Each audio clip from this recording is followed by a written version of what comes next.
সবাই ঢুকলে হবে না, সাংবাদিকরা ঢুকুক আর কথা বলবো। আর চলে গেছেন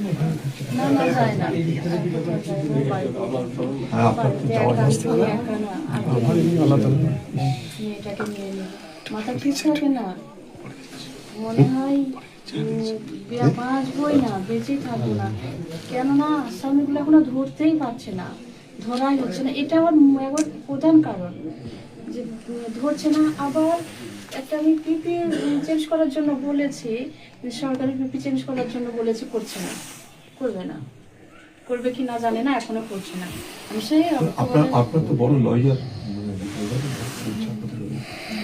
বড় জাতের লয়ার, কিন্তু একটা সরকার থেকে একটা পিপি তো দেওয়া হয়েছে, এত ওই পিপিটা আমি চেঞ্জ করতে ওদের পক্ষে কাজ করছে।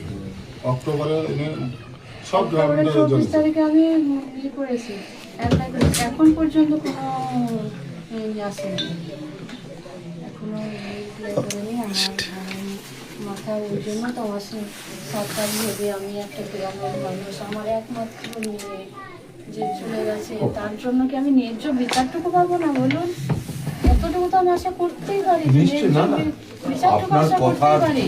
আপনার কথার আর যুক্তির তুলনা হয় না। আমার সব লক্ষ্য করি তো আপনার কথার যুক্তি ধার তুলনা হয় না, ভদ্রতা। আপনার দুঃখটা বড় আমরা শেয়ার করতে তো পারছি না, খুব খারাপ লাগে আমাদের। ওই ঘুরতে গেলে এটা যতটুকু আমি অন্য বেশি কিছু এসপির কাছে অনেক কিছু চাইনি, সরকারের কাছে আমি অনেক কিছু চাইনি, আমি শুধুমাত্র চাই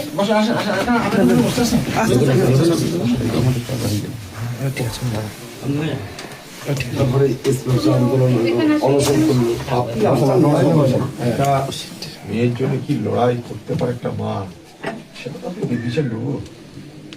একটা আদর্শ মা হিসাবে আপনি আপনার প্রমাণ দিয়েছেন।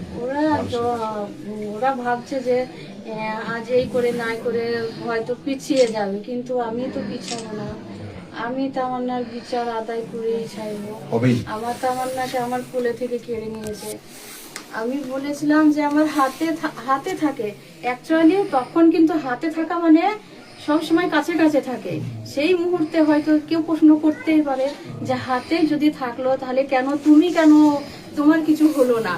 আমি এটা বুঝিয়েছিলাম যে আমার হাতেই থাকে, অথচ সেই দিনকে হাতেই থাকে মানে তো এই কাছেই নাই, সবসময় আমি হ্যাঁ চোখে চোখে হাতে থাকা, আমি এটাই বুঝিয়েছিলাম। হয়তো মানুষ মনে করতেই পারে, আমাকে উল্টা প্রশ্ন করতে পারে যে হাতেই ছিল তাহলে কেন আপনার কিছু হলো না, আপনার কেন লাগে, ফালতু যুক্তি। এই যুক্তি কাজে আসে না। আমি এটাই বুঝিয়েছি যে আমার চোখে চোখে থাকে, চোখের বাইরে কোনো সময় যায় না, এটাই আমি বোঝাতে চেয়েছি।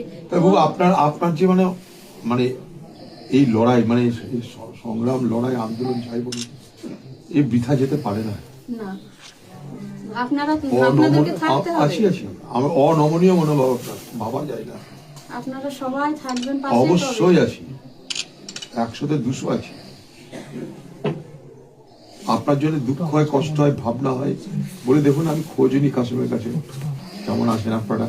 আজকে কাছাকাছি এসেছিলাম একটা খেলাতে, তাহলে আজকে একটু আপনার সাথে দেখা করে যায়, মনে চাইলে আপনার সাথে দেখা করুন। আচ্ছা, আপনি একটু এটা দেখুন তো যে টিভিটা কেন চেঞ্জ। আচ্ছা, আমি খোঁজ নিচ্ছি।